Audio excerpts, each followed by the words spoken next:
पिता, पुत्र और पवित्र आत्मा के नाम पर आमीन। प्रभु यीशु क्रिस्त में प्यारे भाइयों बहनों, क्रिस्तीय विश्वासी 40 दिनों तक एक नई आध्यात्मिक यात्रा शुरू करते हैं और इस यात्रा में, इस चालीसा के काल में प्रायश्चित और आध्यात्मिक नवीनीकरण और विशेषकर प्रभु का पुनरुत्थान की तैयारियां करने का एक सुंदर समय है। साथ ही साथ इस चालीसा के काल में प्रार्थना, उपवास, तपस्या, दान धर्म करने का समय है। इस चालीसा के समय में प्रार्थना करने के लिए कलीसिया हमें आमंत्रित करती है। हर समय प्रार्थना करने के लिए वचन में हमें याद दिलाते हैं। विशेषकर थिस्सलुनीय के पहले पत्र में अध्याय 5 पद 16 से लेकर वचन में हम सुनते हैं, निरंतर प्रार्थना करना, प्रभु के साथ रहना, प्रभु जो कार्य हमारे लिए किए हैं उसको कभी नहीं भूलना, उसको याद करना, ईश्वर को धन्यवाद देना।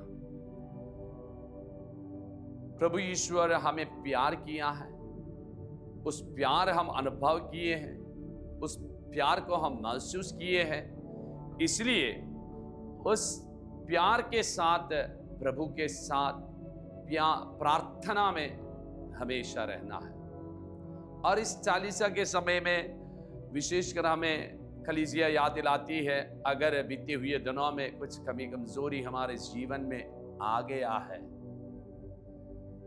तो उपवास, प्रार्थना और तपस्या के साथ हम अपने पापों के लिए भी प्रायश्चित करना और अपने पापों को अपने जीवन में स्वीकार करना है। इस समय में हम विशेष रूप से ध्यान रखना है जो हम ईश्वर के लिए कर सकते हैं। जैसे जो विधवा का कार्य में प्रभु यीशु कहते हैं, भंडार में जब भेंट चढ़ाने के लिए, दान करने के लिए आए लोगों के बारे में वचन कहते हैं, और अंत में एक विधवा आई और अपनी जीविका के लिए जो 2 अथेले रखे थे वो ईश्वर में शरण लेते हुए, ईश्वर में भरोसा करते हुए और ईश्वर में विश्वास करते हुए भंडार में डाल देते हैं। और प्रभु कहते हैं इसने सबसे ज्यादा दे दिया है। अपने जीवन में जो कुछ कर सकती थी वो ईश्वर के प्रति करने के लिए तैयार होगी। हम भी इस उपवास काल में ईश्वर के प्रति हम जो कार्य कर सकते हैं हम करने के लिए तैयार रहे। उसमें हमें आशीष है, उसमें हमें बहुत भलाई है और आने वाले दिनों में प्रभु हमारे लिए सब कुछ करेंगे। इस्यास नबी के ग्रंथ में अध्याय 46 संज्ञा 13 से लेकर वचन है, मैं अपनी मुक्ति विधान प्रकट करने जा रहा हूं, वह दिन दूर नहीं है, तुम्हारा उद्धार निकट है। मैं जियोन का उद्धार करूंगा और इस्राएल पर अपनी महिमा प्रकट करूंगा। प्रिय भाइयों बहनों, देखिए प्रभु ने जो कार्य हजारों साल पहले हमारे मानव जाति के लिए, हर एक मनुष्य के लिए किए हुए कार्यों को याद दिलाने के लिए प्रभु यीशु फिर से हमारे पास आ रहे हैं। इसलिए वचन कहते हैं, मैं अपना मुक्ति विधान प्रकट करने जा रहा हूं। जिसको प्रभु यीशु ने बनाया है, जिसको सृष्टि किया है, उसके साथ रहने के लिए प्रभु आग्रह करते हैं, क्योंकि ईश्वर का नाम इमानुएल है और हमारे साथ रहने के लिए आते हैं। इसलिए प्रभु यीशु हर एक कार्य को लेते हुए इस चालीसा के समय में फिर से हमें याद दिला रहे हैं, मैं अपना मुक्ति विधान प्रकट करने जा रहा हूं। प्रभु इतना तक हमारे पास आने के लिए तैयार हो रहा है तो हम ईश्वर के पास जाए। और आगे प्रभु यीशु कहते हैं वो दिन दूर नहीं है, पास में है। जैसे मार्कुस के सुसमाचार में अध्याय 1 वचन 15 से लेकर वचन है, उसमें हम पढ़ते हैं जब प्रभु यीशु अपने प्रवचन शुरू किया तब प्रभु यीशु इसी प्रकार कहते थे, और समय पूरा हो चुका है और पश्चाताप करो, ईश्वर का राज निकट आ गया है। और रात बुधवार में भी जब हम चालीसा के दिन में चालीसा में प्रवेश करते समय भी कलीसिया और पुरोहित हमें जब राख लगाते हुए हमें याद दिलाया है, और जब हमारे माथे पर राख लगाते हुए हमसे कहा है पश्चाताप करो, ईश्वर के सुसमाचार में विश्वास करो।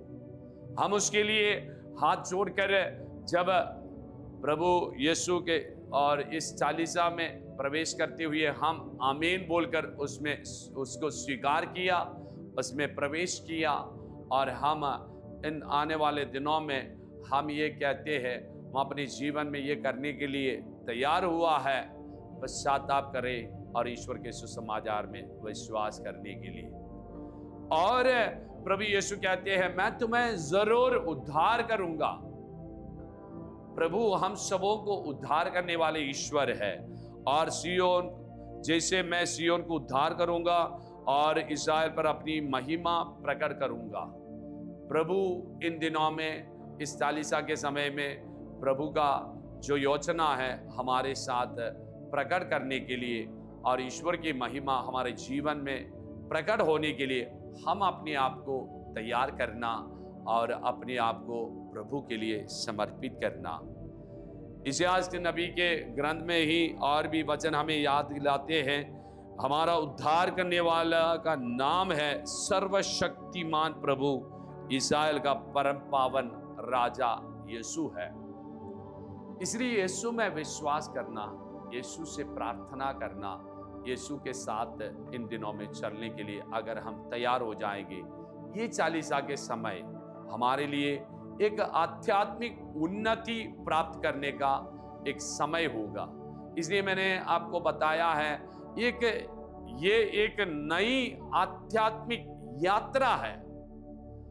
और शायद जैसे संत पौलुस कहते हैं, आप मनुष्यों को पसंद करने के लिए, मनुष्यों को प्रसन्न करने के लिए कुछ भी नहीं करना, आप ईश्वर को प्रसन्न करना, ईश्वर को जो बातें प्रसन्न है, पसंद है, उसके बारे में सोचना, उसको अपने जीवन में स्वीकार करना, पूरा करने के लिए तैयार रहे। इसलिए प्रिय भाइयों बहनों, इस चालीसा के समय में हम एक निर्णय लेंगे, हम ईश्वर के साथ ही रहेंगे। कैसे रहना है? प्रार्थना में, उपवास में, तपस्या में, दान धर्म में, और जो कुछ हम अपनी शक्ति से, अपने ताकत से, अपने अविश्वास के अनुसार कर सकते हैं, उसमें हम पीछे ना हटे, हम उसको प्रभु के लिए करते हुए आगे बढ़ने के लिए हम तैयार हो जाए, तो जरूर प्रभु यीशु अपनी मुक्ति विधान हमारे साथ प्रकट करेगा। हम ईश्वर का बन जाएंगे, हमें आध्यात्मिक उन्नति मिल जाएंगे, हम जो स्वर्ग राज जाने का हमारा जो यात्रा है उसमें हम शामिल हो जाएंगे।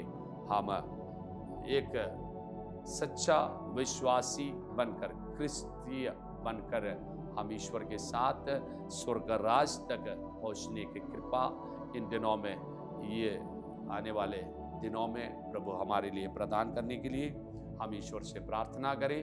हम सबों को प्रभु यीशु आशीर्वाद करे, और इस प्रार्थना में हम विशेष रूप से प्रार्थना करें, प्रभु हमारे ऊपर दया करे, हम अपने पापों को स्वीकारें, और इस चालीसा का समय हमारे लिए एक आध्यात्मिक उन्नति का समय हो जाए।